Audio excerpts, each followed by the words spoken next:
navegando por internet, llegué a una página cristiana en Facebook. No voy a mencionar su nombre, pero sí es una página que yo solía visitar cuando era apologista, cuando era cristiano, cuando quería aprender cómo defender mi fe, pues buscaba este tipo de páginas que tenían lo que yo en aquel momento pensaba era excelente contenido para refutar el ateísmo y por supuesto para sostener mi fe de forma razonable.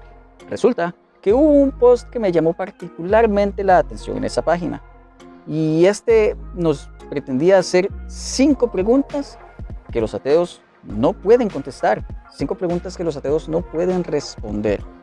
Claro, a esto pues obviamente me comporté bastante escéptico porque no es la primera vez que me he topado con posteos así, que 10 cosas que los ateos no pueden explicar, que 15 cosas que los ateos presuponen, que qué es lo que pasa cuando pones a la mamá de un apologista en 4, ya saben, cosas de ese tipo. El asunto es que pues aunque pude hacer un video o puedo hacer un video de cada una de las preguntas, siento que hay preguntas muy tontas. Y preguntas que pues ya más o menos he abordado acá. Preguntas como ¿por qué o cómo salió el universo de la nada? O ese tipo de preguntas que ya hemos visto que no funcionan y que son simplemente malentendidos de los cristianos. Pero la pregunta que voy a abordar hoy es bastante entretenida y pues habla de un tema que no he hablado tanto, de historia. Nos habla de Jesucristo. Y la pregunta que no podemos contestar los ateos es ¿qué evidencias te convencen de que existen personajes históricos anteriores o contemporáneos a Jesús? ¿Cómo fueron esas evidencias y si crees que existen?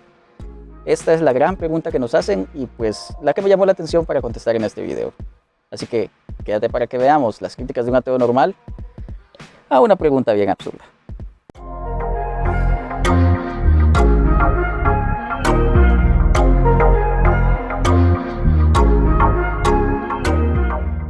Para los que quieran revisar la fuente o demás, les voy a dejar en la descripción el enlace.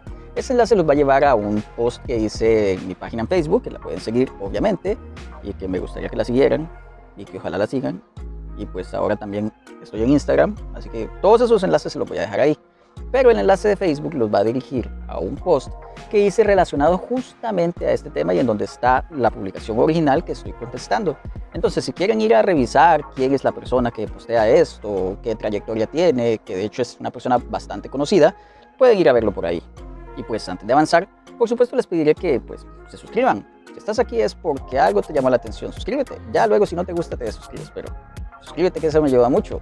¿Te va gustando el video o te gusta mi contenido? Por favor deja tu like. Coméntame qué recomendaciones tienes o coméntame tus impresiones acerca de lo que estamos hablando. Y por supuesto, no olvides compartir este video con todos para que lleguen las críticas de un ateo normal mucho más lejos. Ahora sí, de llenos al punto. Para poder abordar esta pregunta de una manera pues más objetiva, debemos entender ciertos datos que son necesarios a la hora de hacer una investigación sobre las fuentes que nos dicen que Jesús, la figura de Jesucristo, existió. Y debemos hacer la separación de una vez. No es lo mismo decir que Jesús existió a decir que Jesucristo existió. Hay que entender que estas dos figuras son dos figuras separadas, completamente distintas. Mientras que Jesús es una persona histórica, un ser humano normal, corriente, una persona pues que pudo sí o no existir en el siglo I, Jesucristo es un ser teológico, es un ser divino, es un ser que fue enviado por Dios, es Dios mismo también.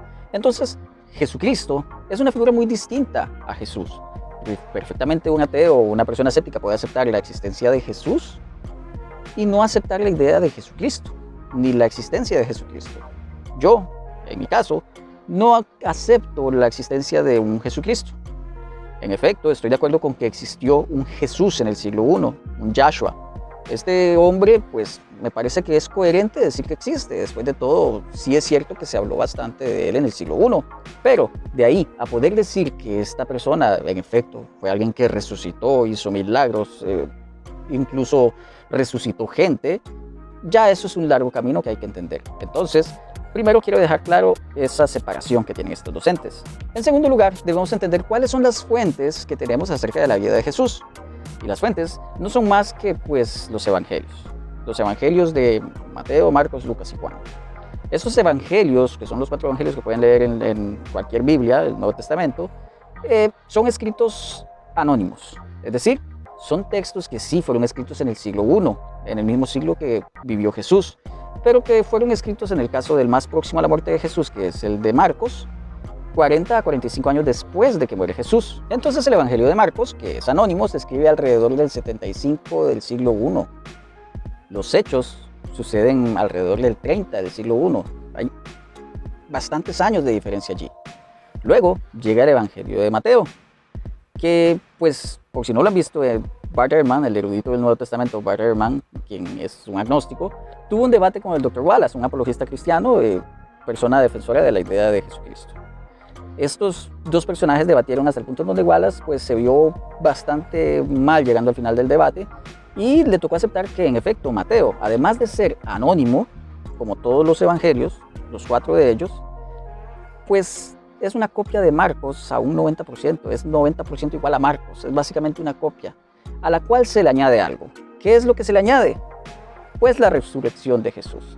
Eso es lo que se le añade, ya que Marcos, quien es el escritor, bueno, entre comillas, el evangelio más antiguo, no tiene la resurrección de Jesús. Esta se la añadieron. Es decir, cuando ustedes revisan sus Biblias y ven, pues se escudriñan ahí, ven que en el evangelio de Marcos aparece la resurrección de Jesús y todo esto, eso todo es un añadido que se hace luego del siglo IV. Eso no estaba en el evangelio original de Marcos. No estaba. Y el mismo Wallace le tocó aceptar esto.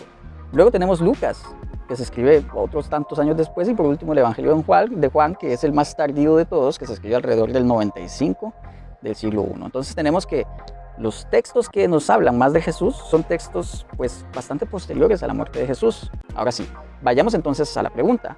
Yo pues quiero tomar un personaje que sea bastante famoso, que sea bastante conocido y del cual pueda pues hacer una analogía con Jesús para que se note cuál es la diferencia entre aceptar la existencia de este ser, de esta persona, y aceptar la existencia de Jesucristo.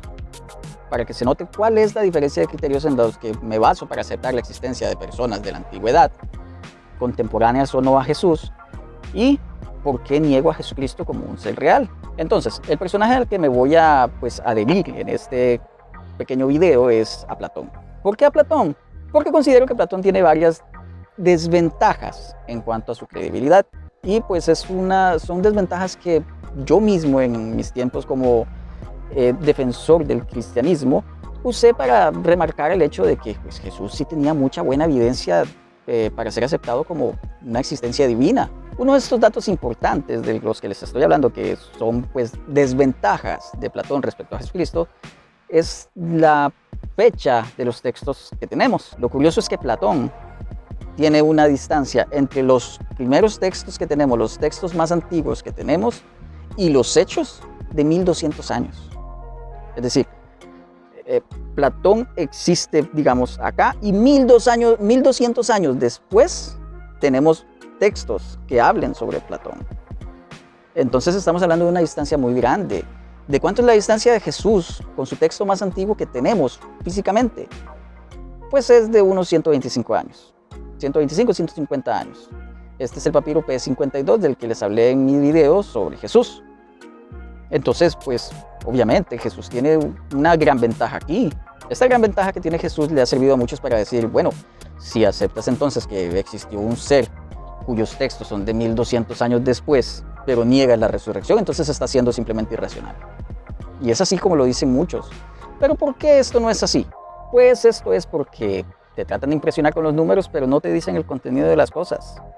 Resulta que ese texto de apenas 125 años después de la muerte de Jesús, pues es un texto del tamaño de una pequeña tarjeta de crédito. Es así, pequeñito. Y además, es un trozo de Juan, el evangelio más antiguo de todos y pues el más tergiversado de todos, el que tiene el lenguaje más mágico de todos.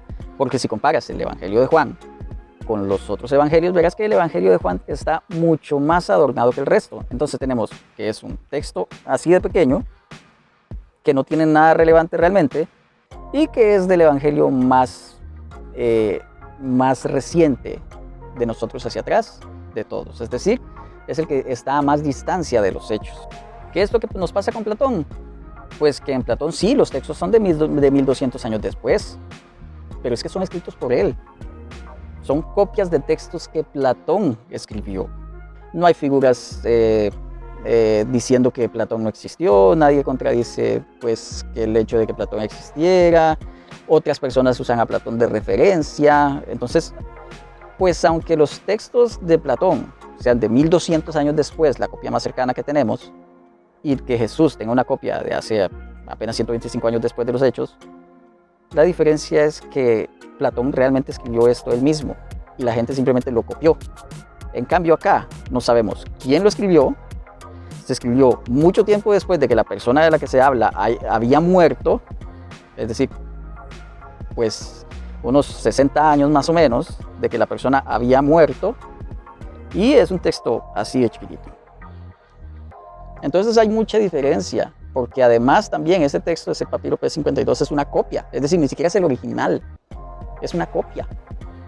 Entonces, pues aquí no hay punto de comparación. Creo que aceptar que Platón tiene buena evidencia para aceptar su existencia y que es mucho mejor que la que tiene Jesús, por lo menos hasta este punto, creo que podemos decirlo. Creo que podemos decir que Platón tiene mucha mejor y más grande evidencia de su existencia que Jesús. Imagínense, es el dueño del universo entero, pero no sabía escribir para dejar nada. Imagínate. ¡Dueño del universo! ¿Por qué eres un analfabeta? No, lo que pasa es que Jesús seguramente estaba siendo solidario con el resto de sus discípulos, y pues como eran analfabetas, entonces él, para no humillarlos, o sea, él revivía muertos y curaba ojos y esas cosas, pero él no escribía nada porque se iban a sentir humillados. Él escribe y ellos no. Es la meca de la irreverencia. Otro punto a favor de Platón es que pues, Platón mantenía una relación de alumno o de profesor con otros personajes, o incluso de amistad. Es decir, estamos hablando que Platón es el discípulo de Sócrates. Platón incluso pues, tenía una relación amistosa con Aristóteles.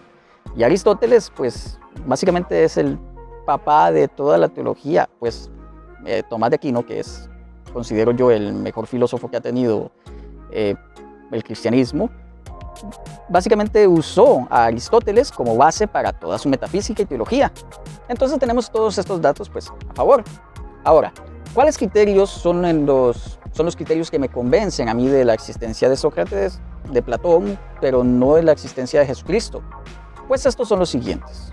Digamos que como número uno, el primer criterio que tengo es que la historia de Platón no presenta ningún dato anormal, sobrenatural o que rompa con la cotidianidad del mundo. Es decir, la existencia de Platón era la existencia de un ser humano completamente normal, no hay datos fantasiosos, no hay datos místicos, y probablemente si los hubiera, los rechazaríamos. No los aceptaríamos como verdaderos, aceptaríamos lo demás como verdadero, pero no estos relatos míticos si los hubiera. Es decir, entonces, pues los textos de Platón y lo que nos habla de Platón, ya sea escrito por él mismo o escrito por otras personas hablando de él, no hablan de cosas sobrenaturales que puedan hacer que la persona, como lectora, yo como lector, pueda dudar. Es decir, si me dijeran que Platón podía saltar 25 metros en el aire con solo sus pies, lo dudaría. No aceptaría tal cosa a menos de que tenga muy buena evidencia, de hecho. De la misma manera, pues necesito muy buena evidencia para aceptar un hecho que transgreda la realidad, que se salte las normas de lo cotidiano. Por eso es que pienso que Platón, en este punto, pues lo supera perfectamente, pero Jesús no. El segundo criterio que pues se cumple en Platón y no se cumple en Jesús es el respeto por el principio de parsimonia. La historia pues, de Platón y todo texto en el que se hable de Platón no requiere multiplicar los entes de manera innecesaria para poder explicar su existencia. Es decir, no hace falta recurrir a asumir absolutamente nada para que su existencia tenga completo sentido y pueda sostenerse por sí misma. La figura de Jesucristo no hace eso, porque primero hay que asumir que en efecto Jesús pues estaba diciendo con toda la sinceridad del mundo lo que decía.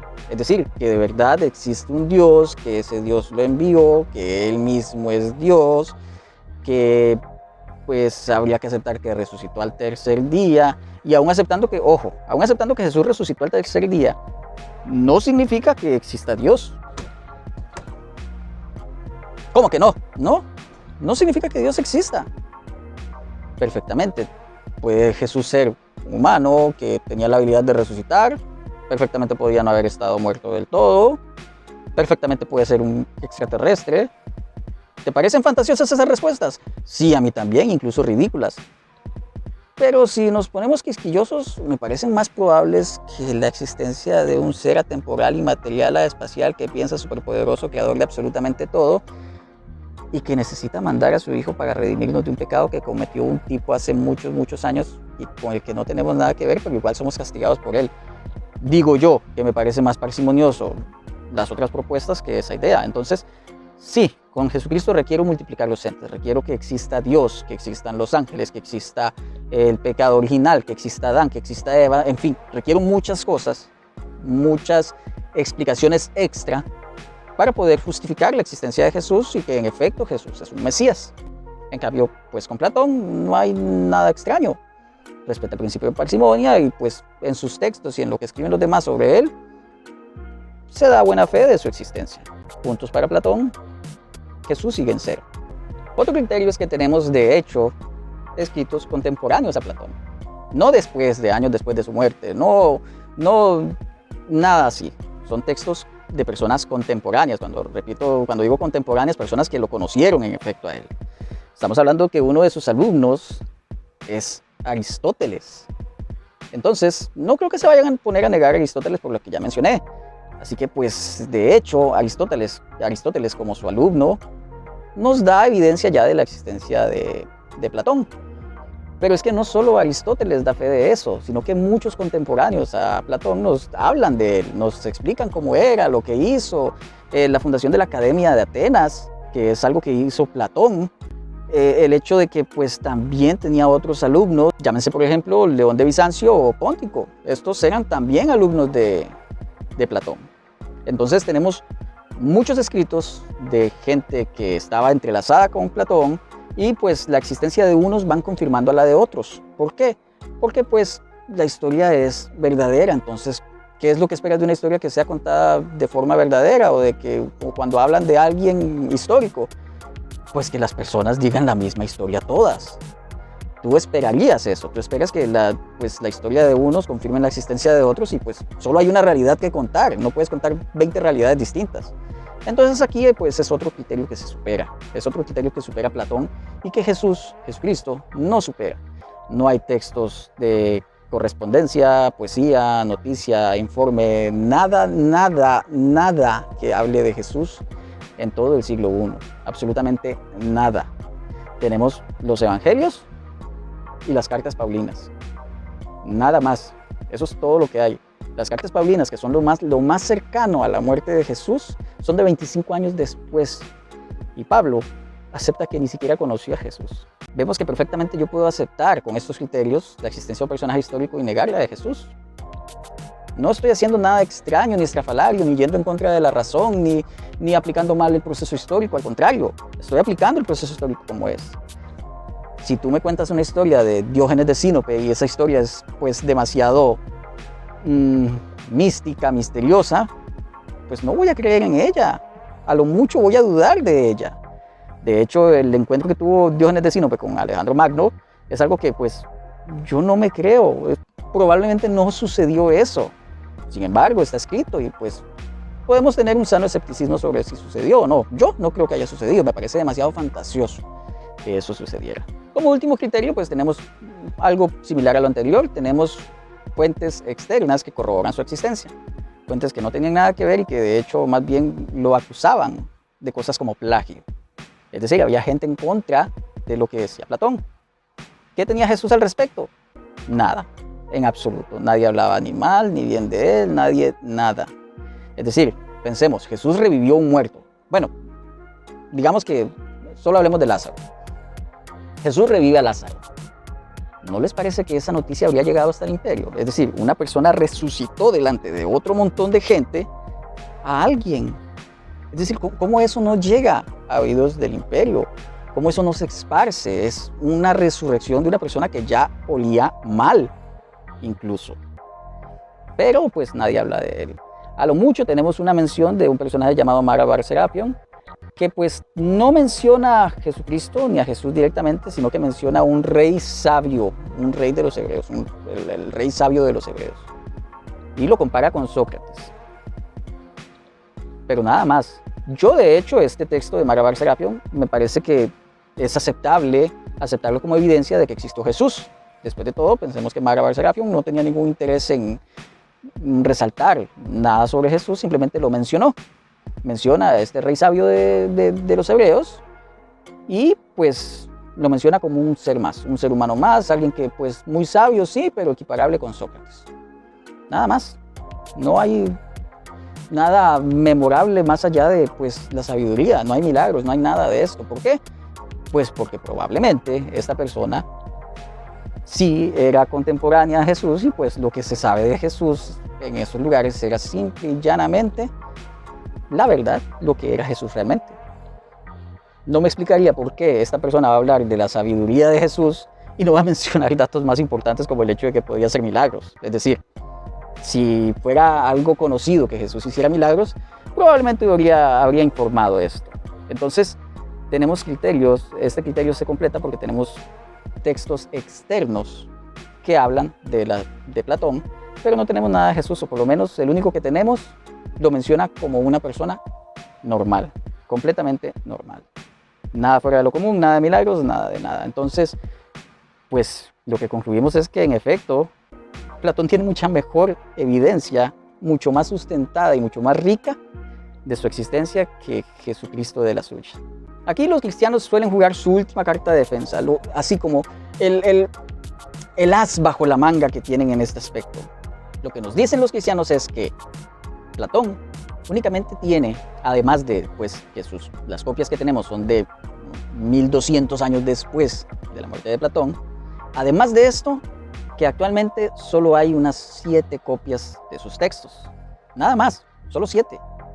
En cambio, ¿cuántas tenemos en el cristianismo? Bueno, del cristianismo de los evangelios tenemos pues un monto pequeñito, muy parecido, 14.000. Sí, tenemos 14.000 copias aproximadamente de los textos de los evangelios. 14.000 copias contra 7. Ahora sí, Platón solo tiene 7 copias y el cristianismo tiene a favor 14.000 copias. La gran diferencia, el problema radica en que no te dicen, una vez más, porque a ellos lo que les interesa es soltar los números para que la gente se impresione, así me convencían a mí, pues que el 96% de todas esas 14.000 copias pertenecen al siglo IX. Sí, 900 años después de la muerte de Jesús. El 96% es de casi un milenio después. Así que todas esas copias que nos dicen que de hecho podrían llenar un anfiteatro desde el suelo hasta el techo, pues son copias muy muy tardías. Entonces no es nada con lo que puedan presumir. Y bueno, pues no quiero retrasarlos más. Ya saben, hagan todo eso que le dicen los youtubers que hagan, háganlo. Suscríbete, comenta, activa la campanita, deja tu like, por favor. Si crees que has aprendido algo, que tienes información nueva o que pues, te brindé algo en lo que pensar, deja tu like. Eso me ayuda muchísimo para poder seguir haciendo contenido que te guste y traérselos a ustedes. Y pues nada más, ya saben lo que es lo más importante. Por favor, comparta con todos este video para así llevar a más personas estas críticas de un ateo normal. Bye.